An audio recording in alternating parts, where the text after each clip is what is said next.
The OHP Uncut Podcast with Kannon.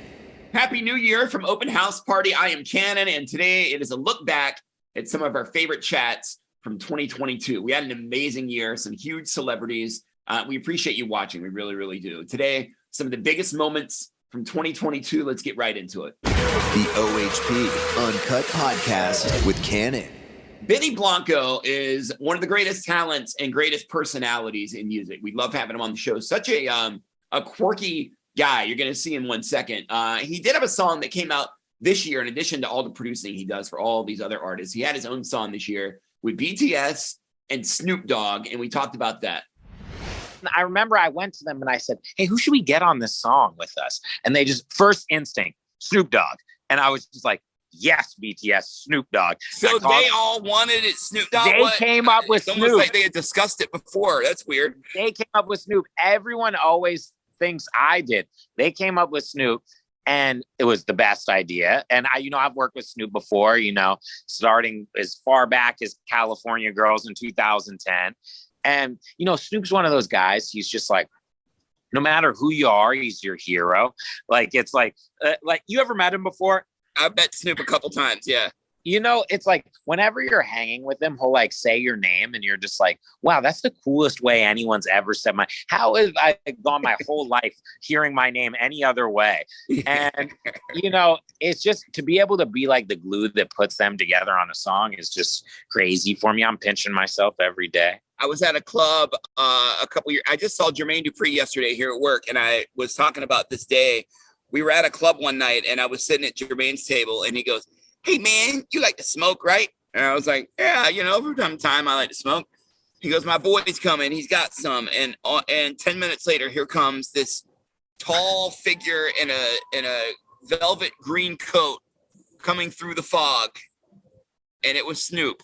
And he laid down all his goods on the table, and he had all his little cronies sit down and start rolling it up. And yeah, and that was the first time I met Snoop Dogg, which is a pretty cool first time meeting Snoop Dogg story. And that was the first time you went to a hospital for a panic attack. I thought I was going to die.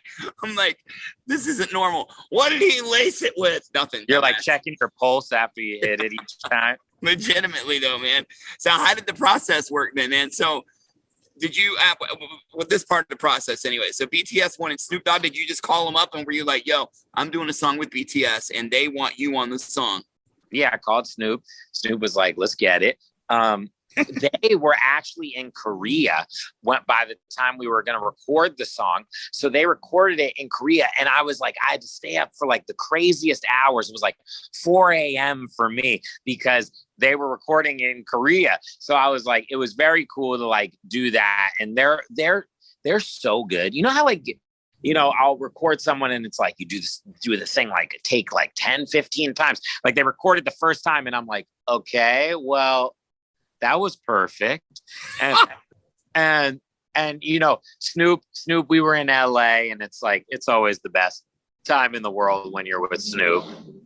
And, it's just one of those songs where like, when it's fine, it's like, you spend so much time on these songs. When they finally come out, you're like, yeah. It really just happened. So it's here. It's crazy. I feel blessed. Lizzo, one of our favorite guests on Open House Party, and she is absolutely amazing. If you want proof, listen and watch as she tells us what she thinks the most misunderstood thing about her is. What do you feel like is like the most misunderstood thing about you? Oh, there's plenty. I feel like people don't know me at all. I think people have an idea of me and they run with it. But I know myself, and honestly, I like the fact that nobody really knows me. And I like to keep that part very safe and private. If you love something, keep it a secret. And the who I truly am is reserved for the people who know me and love me. A lot of people also don't realize how incredibly good looking I am in person. Like I look even better in person than I do on the internet. I don't use filters or anything like that. So when you see me in real life, it's HD. One of our biggest chats and one of the biggest stars in the world right now from 2022, Harry Styles. You wouldn't think a man like him would still get nervous, but apparently it happens.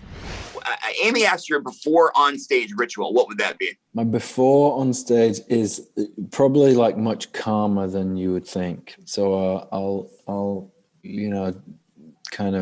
warm up, and then I'll kind of like stop talking after that. So then I might eat a little something, and then it all gets like very quiet and zen backstage for me. Do you get nervous before you go on, or no? I do, yeah. I think it depends what it is, but I think there's always a level of nerves, and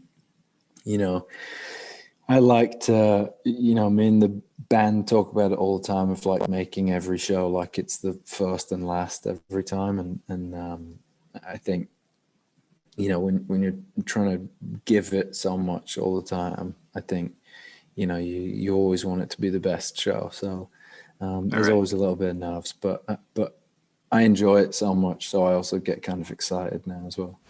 So we broadcast the show from my home here in Atlanta, Georgia, and Latto also lives here in Atlanta. She has a much better house than I do. We gave her 5 random ass questions, and she also talked about her childhood nickname. What's a fictional character you'd like to spend one night with? And I asked that way, fictional character, so it wouldn't be too salacious, or people wouldn't start rumors. Fictional character you'd like to spend one night with. You know what? For my childhood fulfillment, it will be Winnie the Pooh. Oh, I love that answer. Listen, my mama calls me Pooh. Like everybody, I don't even think I've ever said this publicly, but like my family, like my mom, grandma, auntie, they call me Pooh. My sister, they call me Pooh. And it comes from, because I used to love Winnie the Pooh. Like I had a Winnie the Pooh bed, Winnie the Pooh costume. Like I used to love Winnie the Pooh. If you can't get a good snuggle out of Winnie the Pooh, you better just quit the game right then and there. There is no hope. Oh man. God, I might have to steal that. Even I want to snuggle with Winnie the Pooh. Yes. We can't talk about the biggest, best chats of 2022 and not mention Elton John.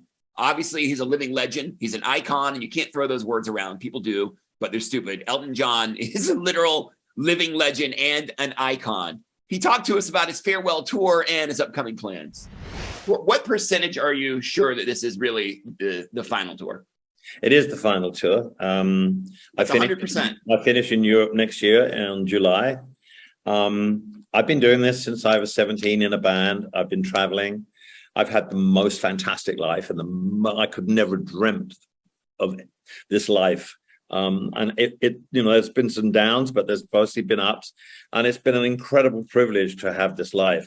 But I have a different thing in my life now. I have a family, and I didn't have that 10 years ago or 12 years ago. And my family is more important to me now than playing live. And I've done over 5,000 shows. I have nothing left to prove. I have nowhere left to play. And I don't really want to travel anymore. So it was a pretty easy decision to make. And I will be able to spend time with my boys and David, and I will still make music. I will still do my radio shows. I will still be involved in trying to help young artists, but I won't have to travel. Traveling is exhausting, and it takes me away from my family. So that's what I don't want to do. I can understand that. And do you plan on spending most of your time in Atlanta? Do you still live here in Atlanta? I have a place in Atlanta, but I'll probably be spending most of my time in England, where the boys go to school, in Windsor.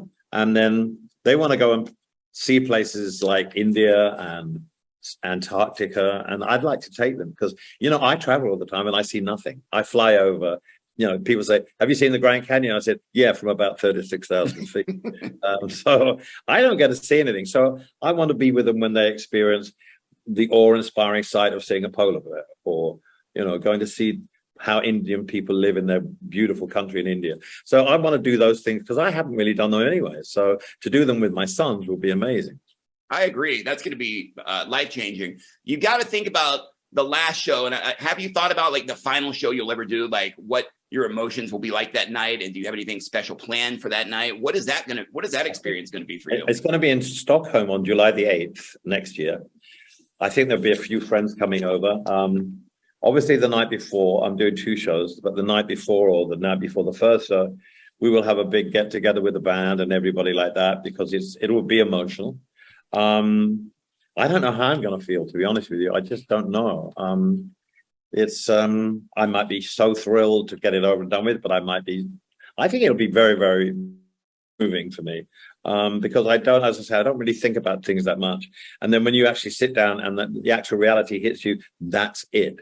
It's going to be probably hard. And so I need my friends around me, and I just want it to be a moving and special occasion. And it has to be, because, I'm not going to be doing this anymore.